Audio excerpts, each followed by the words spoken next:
નમસ્કાર દર્શક મિત્રો, હું છું રૂપલ વણિચિયા. સંપૂર્ણ ન્યૂઝમાં આપનું સ્વાગત છે. ડીસા દાંતીવાડા હાઈવે પર હનુમાન મંદિર નજીક એક ટ્રકની ટક્કરથી વૃદ્ધ ગંભીર રીતે ઇજાગ્રસ્ત થયા છે. તેમને તાત્કાલિક સારવાર માટે હોસ્પિટલમાં ખસેડવામાં આવ્યા છે. અકસ્માત સર્જી ટ્રક ચાલક ફરાર થઈ ગયો હતો, જે અંગે પોલીસ ફરિયાદ નોંધાઈ છે. મળતી માહિતી મુજબ ડીસા તાલુકાના વાસડા ગામના ભરતકુમાર હીરાજી સોલંકી તેમના પિતા હીરાજી શેમળાજી સોલંકી સાથે 14 માર્ચના રોજ રાણપુર અથમણાવાસ ખાતે સંબંધીના લગ્ન પ્રસંગે ગયા હતા.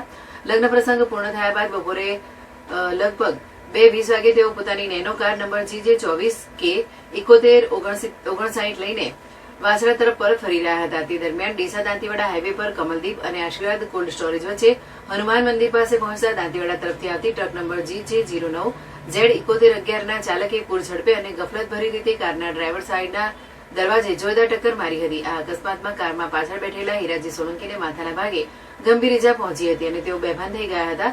તેમને તાત્કાલિક ખાનગી હોસ્પિટલમાં લઈ જવાયા હતા. વધુ સારવાર માટે તેમને ડીસાની હોસ્પિટલ અને ત્યારબાદ પ્રગતિ ન્યુરો સ્પાઇન હોસ્પિટલ ખાતે દાખલ કરવામાં આવ્યા છે. ડોક્ટરોના જણાવ્યા મુજબ તેમને માથામાં હેમરેજ થવાથી મગજમાં ગંભીર ઇજા થઈ છે અને લકવાની અસર પણ જોવા મળી છે.